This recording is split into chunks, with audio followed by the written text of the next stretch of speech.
చేస్తున్న పీరియడ్లో అటువంటి యాక్షన్స్ జరిగాయన్నా? అన్నీ అంతటా అవుతాయి, అంతటా ఉంటాయి అంత. సార్ ఇప్పుడంటే టెక్నాలజీ ఉంది, అప్పుడు టెక్నాలజీ లేదు సరిగ్గా. పేజెస్లో మెసేజ్ వచ్చింది అనగానే ఇంకంతే పోలీస్ కంప్లైంట్. లేదు అంటే టెక్నాలజీ ఇప్పుడు మీరు మొబైల్లో సిమ్ తీసుకోవాలంటే దాన్ని మీరు కేవైసీ చేస్తారండి మీకు. అదంతా మా అప్పటి నుంచి స్టార్ట్ అయిందండి. సో మనం ఏంటంటే అంతకుముందు సిమ్ పాన్ షాప్లో పోయి కొనుక్కునేది, ఎవరు ఏం లెక్కలేదు, 10 కొనొచ్చు 50 కొనొచ్చు.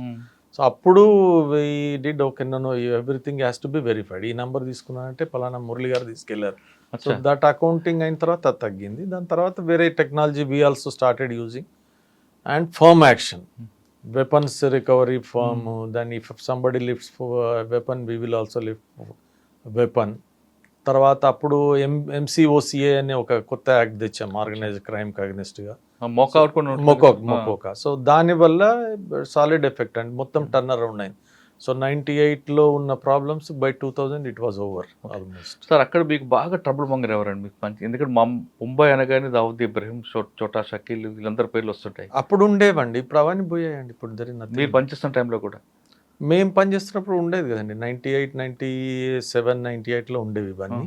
So by 2000 it is reduced completely, it has come down. సినిమాలో చూపించినట్టు ఉంటుంది సార్, లేదంటే సినిమాలో కొంచెం ఓవర్? సినిమాలో కొన్ని యాంప్లిఫై చేస్తారండి, బట్ సమ్ స్మాల్ ఇన్సిడెంట్ ని వాళ్ళు యాంప్లిఫై చేస్తారు. So some will be correct. అంటే ఫిల్మ్ ఇండస్ట్రీస్ వాళ్ళని ఎక్కువ టార్గెట్ చేస్తారని, రియల్ ఎస్టేట్ వాళ్ళకి టార్గెట్ చేస్తారని. ఫిల్మ్ ఇండస్ట్రీ, రియల్ ఎస్టేట్, డబ్బులున్న వాళ్ళు స్టార్ట్ చేశారు. అప్పుడు ఒక టైంలో అయితే మ్యారేజ్ అయితే అపులెంట్ గా మ్యారేజ్ చేస్తే కాల్ వచ్చేది, కొత్త పెద్ద కారు కొంటే కాల్ వచ్చేది, అవన్నీ అయిపోయాయి కదండి. Now it is gone. Sir మీరు ఎక్కువగా ఫీల్డ్లో తిరిగేవారట ఈ గ్యాంగ్ల కోసం. ఇప్పుడే మీకు థ్రెట్ రావడం కానీ లేదు వాళ్ళు అటాక్ చేయడం కానీ జరగలేదండి? అటాక్ ఏం కాలేదండి, థ్రెట్ వచ్చాయండి, థ్రెట్ వచ్చాయి. బట్ ఒక కాల్ అయితే రోజు నేను ఎక్కడికి వెళ్ళిన వెంకటేశ్వర స్వామి గుడికి పోయాను. ఎంటర్ అవుతున్నాను, మా సిపి కాల్ చేశాడు, ఎక్కడున్నాను, ఎక్కడున్నాను, లేదు జస్ట్ బీ కేర్ఫుల్. అది ఏమైందంటే somebody went to one gangster, I will not take name. Okay. తో వాడికి పోయి నన్ను లేపేయాలి అని చెప్పేస్తే ఆయన మంచోడు, ఆయన చేయను అని చెప్పి that is what my CP told me. నేను చేయను, నేను చేయను, కానీ కేర్ఫుల్గా ఉండు, కేర్ఫుల్ ఉండు, ఆయన అందరూ కేర్ఫుల్ ఉండలే అని చెప్పి. దట్ ఈస్ సో అట్లాంటివి ఉంటాయి సార్. అటువంటి వచ్చినప్పుడు ఏమైనా కొంచెం ఫియర్ రాలేదా మీకు? ఫియర్ అంటే మేము వర్క్ క్లియర్ అండి, మేము we are just focused on work. మీకు దాని తర్వాత ఆలోచించడం ఏం లేదు కాబట్టి I don't think any other thing. పేర్కొన్నారు కాబట్టి పేరు లేదు, అది అంతే. That is the major. Sir Bombay ఎక్కువగా ట్రాఫిక్ ప్రాబ్లం వస్తుందండి, బంపర్ టు బంపర్ ఉంటుంది. ఒక స్కూల్ జోన్ టైం కానీ వచ్చినా అసలు ప్యాక్, ఇంకా వర్షాకాలం అయితే ఇంకా మనం మర్చిపోవచ్చు. ఆ సమస్యను ఎలాగని షార్ట్అవుట్ చేశారు మీరు? సో ట్రాఫిక్ నా దగ్గర ఉండేది కదండి. So traffic DCP Mumbai was my dream, but I face చేసేవారు కదా. we are not involved. We will only tell them. But traffic మీరు అన్నారు కాబట్టి ఇప్పుడు నేను సిపి నాగ్పూర్ ఉన్నప్పుడు, సిపి పూనా ఉన్నప్పుడు traffic we use to concentrate only simply target అండి. అప్పుడు నితిన్ గడ్కరీ గారు చెప్పేవాళ్ళు మనం 10% ఫ్యాటల్ యాక్సిడెంట్స్ తగ్గించాలి, లేకుంటే ప్రపంచంలో ఎక్కువ మనవే అవుతున్నాయి. ఇప్పుడు నిన్న లాస్ట్ మంత్లో ఇచ్చారు రిలీజ్, 17,000 మంది పర్ ఇయర్ మన దగ్గర చనిపోతున్నారు. 1,00,000 మంది వరకు మనం చనిపోయారు. సో దాట్ ఈ యాక్సిడెంట్ ఫిగర్ ఈస్ వెరీ కన్నా అది ఎక్కువ ఉంది కదా సార్, చాలా హై ఫిగర్. సో మేము we could reduce between 18 to 24% అండి ఇన్ బోత్ ద ప్లేసెస్. ఏం చేసామంటే మేము ఎక్కడెక్కడ అవుతున్నాయో హాట్స్పాట్స్ డిసైడ్ చేసేసి, hotspots or black spots whatever you call. So దాంట్లో హైవే అయితే హైవే, పీడబ్ల్యూడీ అయితే పీడబ్ల్యూడీ, మున్సిపల్ కార్పొరేషన్ అయితే మున్సిపల్ కార్పొరేషన్, మేమైతే మేము, లేకుంటే ఎలక్ట్రిసిటీ డిపార్ట్మెంట్, అన్నీ కలిపి ఈ దాంట్లో ఫ్యాటల్ యాక్సిడెంట్స్ 3 అయ్యాయి. What do we do to reduce it? అచ్చా. సో అట్లా వీ కుడ్ ఫోకస్డ్గా with the team work we could do అండి. అంటే ఎన్ఫోర్స్మెంట్, ఎడ్యుకేషన్ అండ్ 4 ఉన్నాయండి, 3 అనుకుంటా. Enforcement, education, engineering. ఏ పార్ట్ ఆ డిపార్ట్మెంట్ అందరినీ కూర్చోబెట్టి as a team we use to work అండి. And it had result. Sir మీరు బాంబే డీసీపీ ఉన్న టైంలో ఆర్గనైజ్డ్ క్రైమ్ అని బ్రేక్ చేశారా? ఆర్గనైజ్ క్రైమ్ ఇవన్నీ ఆర్గనైజ్ క్రైమే కదండి, అవి గ్యాంగ్స్ అన్నీ ఆర్గనైజ్ క్రైమే. So every one of us work, crime branch use to work focusedly. But even as DCPs, 97, 98, this was the main target because people getting calls, people getting shot down. So that was important. So దాంట్లో weapons రికవరీలో కానీ, ఎక్స్టర్న్మెంట్లో కానీ, డిటెన్షన్స్లో కానీ, are knocking డౌన్లో కానీ అన్నింట్లో we are working అండి. Sir నిజంగా దావూద్ ఇబ్రహీం, చోటా షకీల్, చోటా డాన్ వీళ్ళందరూ ఉన్నారంటారా? వాళ్ళ పేరు చెప్పి వీళ్ళు ఏమైనా చేస్తుంటారా? అన్ని రకాలు ఉన్నాయి. వాళ్ళు ఉన్నారు కదా అప్పుడు తగ్గిపోయే వాళ్ళు. సో అప్పుడు ఎక్కడ దుబాయ్లో ఉండి చేస్తాం. అప్పుడు ఇనీషియల్ ఫేజ్లో మొబైల్ ట్రాకింగ్ అంతా ఉండేది కాదు కాబట్టి so they use to take advantage అండి. సో ఆ ట్రాన్సిషన్ పీరియడ్లో దెర్ వాజ్ ఎ క్రైమ్. కానీ వాళ్ళ పేరు చెప్పి కూడా చేసే వాళ్ళు కూడా ఉంటారు. అట్లా కూడా ఉంటారు, అన్ని రకాలు ఉంటారు కదండి, అన్ని రకాలు ఉంటారు. సార్ బొంబాయిలో క్రైమ్ మీకు బాగా ఇష్టమైన సంఘటన ఒకటి చెప్పండి. మీకు మంచి ఇష్టమైన దేవుడు గణేష్ అనుకుంటా. నేను మీరు దేవుడి గురించి అడుగుతున్నా, సంఘటన రెండు కూడా అడుగుతున్నా. వినాయక్ టెంపుల్ వెళ్ళేవాళ్ళము, వెంకటేశ్వర స్వామి టెంపుల్ ఉండేది అక్కడ పోయేవాళ్ళము. ఇక్కడ బాగా ఫేమస్ అనుకుంటా సార్ వినాయక్. సిద్ధి వినాయక్ చాలా ఫేమస్ అండి. లేదా సంఘటనలో ఒకటి I will tell my failure అండి యాక్చువల్లీ. సో ఏంటంటే మేము ఒకరోజు మా సిపి పిలిచాడు, రా అన్నాడు. ఎందుకంటే నువ్వు రా అన్నది చెప్పాడు. సో ఈ విషయం చెప్పుకుంటూ రమ్మంటే కొంచెం టెన్షన్ పెరుగుతుంది మాకు. సో వెళ్ళాను నేను sir. Why are you working against prostitution? Metro సిటీలో is a common thing world over. Why are you working? But నా ఇప్పుడు కామాటిపుర అనే ఏరియా నా ఏరియాలో ఉండేదండి అప్పుడు. సో కామాటిపురాలో I was working very very systematically. మేము స్టడీ చేసాం కొన్ని రోజుల తర్వాత.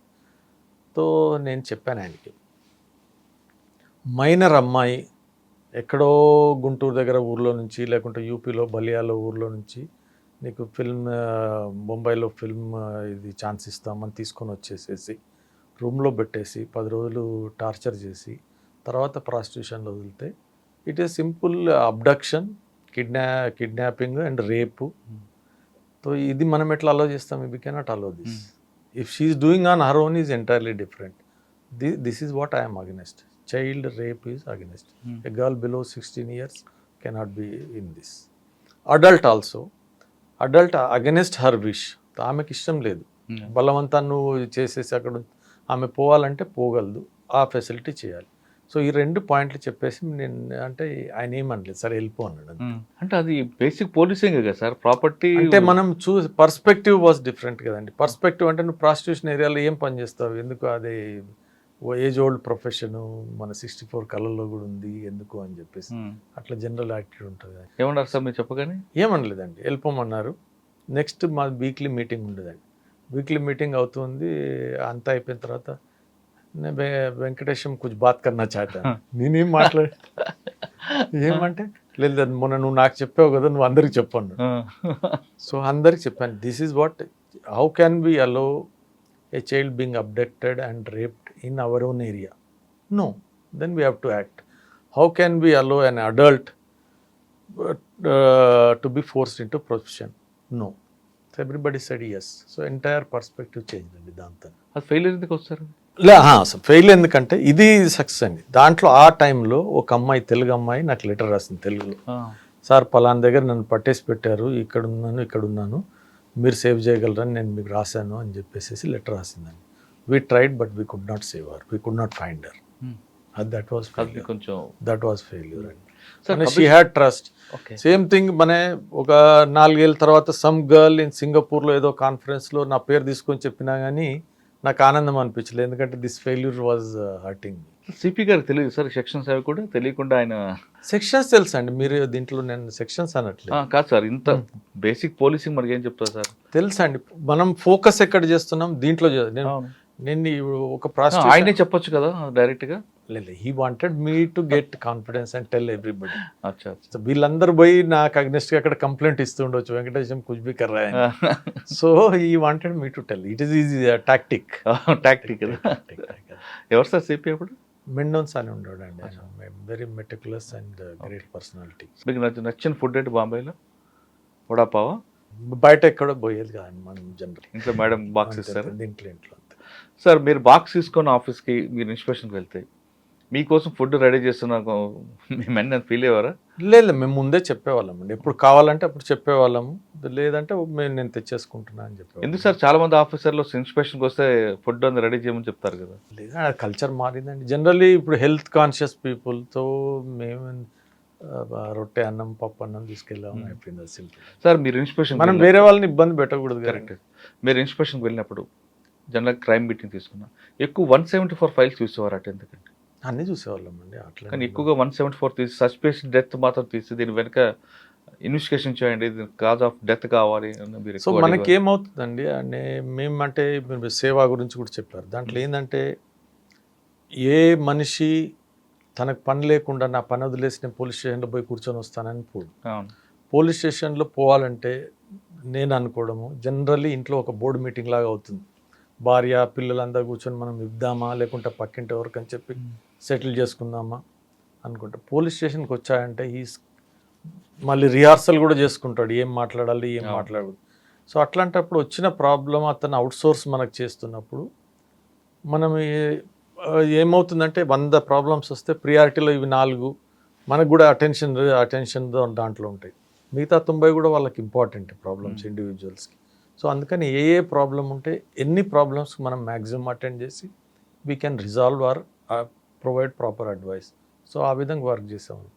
సో 174 అంటే ఏంటంటే కొన్ని యాక్సిడెంటల్ డెత్ కింద పెట్టేసేస్తాము, లేకుంటే డౌరీ డెత్స్ అప్పుడు ఎక్కువ ఉండేవి. దాంట్లో మనం అవి చూడకుండా మర్డర్ కూడా it will go as a just accidental death. So దానికని we use to take care of those things.